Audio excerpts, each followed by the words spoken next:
Welcome to the ScriptBlast Screenwriting Podcast. I'm your host, Hudson Phillips. I'm a screenwriter and producer from Atlanta, Georgia, and my goal is to help you write better screenplays and write a better life. I've spent the last 15 years learning everything I can about screenwriting, and I want to share that knowledge with you. We're going to break this podcast up into seasons where we'll spend multiple episodes diving deep into a particular issue surrounding the screenwriting journey. Sometimes we'll have interviews with working writers, and other times it will just be me ranting, but I'm very sensitive of your time, and I promise we'll make the most of it. If you're anything like me, you love screenwriting and want to turn it into a career, but you struggle with the practical, the sitting down and getting it done. Then there's emotional journey, the facing rejection, unable to finish a script, getting bad coverage. It's enough to make you want to give up, and I know I've been there. I know what it's like to feel like you're not cut out for it. But the good news is you are not alone. And if that's the only thing you get out of listening to this, then my job is done. I believe that there is power in community, and oftentimes what we need most is someone to say, I've been there, I know what it's like. The theme for season 1 is productivity, clarifying what you want, how you're going to get it, and how you're going to keep it going. Today I want to start at the beginning, the why of writing. Figuring out the reason why you write is what's going to keep you going through the ups and downs of this journey, and there are a million ups and downs, I promise you. So, why do I write? Well, it's kind of a long story, which I'll get into some detail, but if there's anything I've realized in my writing career, it's that the more personal you get, the more people can relate to it. So, let's get personal. My dad died when I was 8 years old, leaving a giant gap in my childhood. The thing about grief is it's a lot harder to watch a loved one grieve than it is to grieve yourself. So my brother and mom and I all went our separate ways in order to avoid seeing each other hurt. For me, that meant turning towards comic books and TV. It's all I did from the moment I got home until bedtime. From Ricky Lake at 3 p.m. to the late night shows at midnight, I'd watch TV. The exceptions would be Wednesday, when I'd go by the comic book store, of course, and read all night, and then Saturdays, which were cartoons from 6 a.m. to Soul Train. I didn't excel at school, not that I wasn't smart, I just didn't care. It was mostly having to do with homework, because I hated homework. All I ever wanted to do when I got home was watch Tim Burton's Batman on a loop. I didn't care about anything else until I discovered writing in Miss Love's 7th grade English class. I wouldn't avoid my English homework and disappear into my shows like my other classes. I would go above and beyond. A 1-page assignment would turn into a 16-page assignment, and I loved every single minute of writing.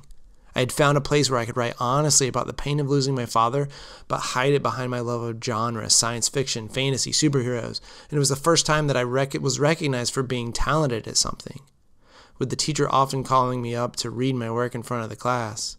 Skip to 15 years later, and I was a divorced single dad, having survived the death of 2 best friends. I was broke, and I was on the tail end of an over before it really began screenwriting career, of which we'll get into at some point on here, I'm sure.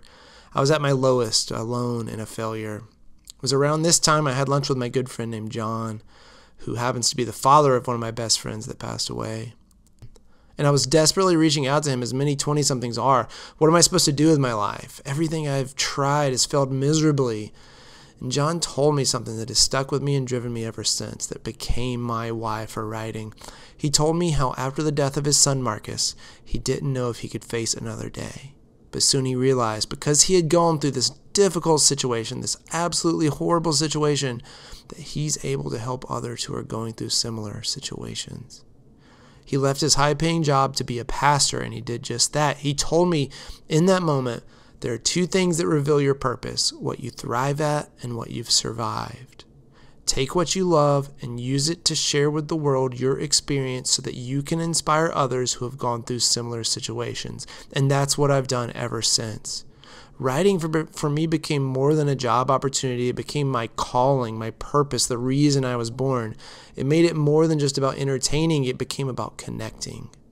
I believe that everyone has a voice. I believe that you have a voice. You have a calling, and you can find it at that intersection of talent and experience. Talent being what you love to do, and experience being what you've survived.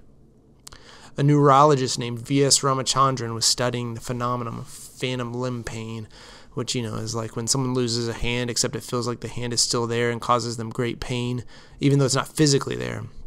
Well, Dr. Ramachandran invented something called a mirror box.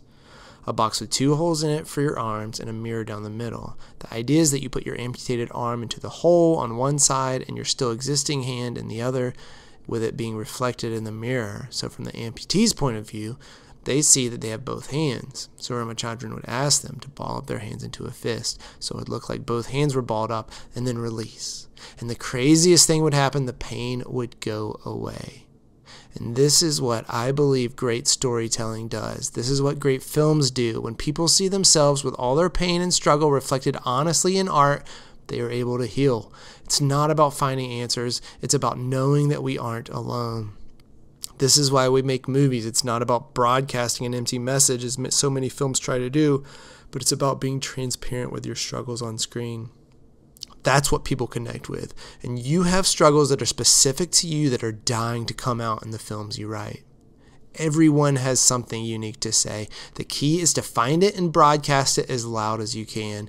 Oftentimes we're so paralyzed by fear of failure, fear of being known, sometimes fear of succeeding, because that means change. If you have the choice of whether or not you follow your passion, whether that be writing or filmmaking or anything else, if you have a choice, then choose something else, because it's going to be hard. It's going to take years and years of practice and work and getting out of your comfort zone. But if you're anything like me, there is something deep inside of you that has to create. Stories of pain and struggle that are dying to get out. You have that bug that maybe started in 7th grade English class, or maybe it started 5 minutes ago. I know what it's like because I have the bug.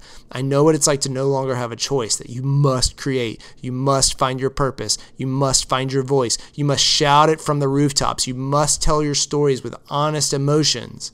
If every time you sit down to write, it fills you with passion, 3, 4, 5 hours go by without you noticing because you're buried in your story, that's how you know. If you find yourself depressed and you realize it's because you haven't written in 3 or 4 days, that's how you know. If you find yourself thinking and talking about your stories while driving, while in the shower, while at work, you can't escape it, that's how you know. And I can't wait to see what you do with your passion. Stories have power. Maybe it's naive of me, but I truly believe that movies can change the world, and I can't wait to see yours. So define for yourself, why do you write? Take out a pen and paper right now. Not a phone, not a computer. Write it, pen and paper. Write down your mission statement.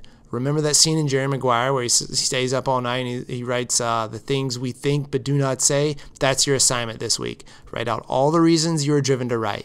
Think about your past struggles, when you fell in love with writing, when you discovered that writing could actually be a career. Write down all the insane ways you want to change the world through your writing. Write down your most audacious goals: winning the Oscar, opening the #1 movie, walking down the red carpet with Denzel on one side and Spielberg on the other.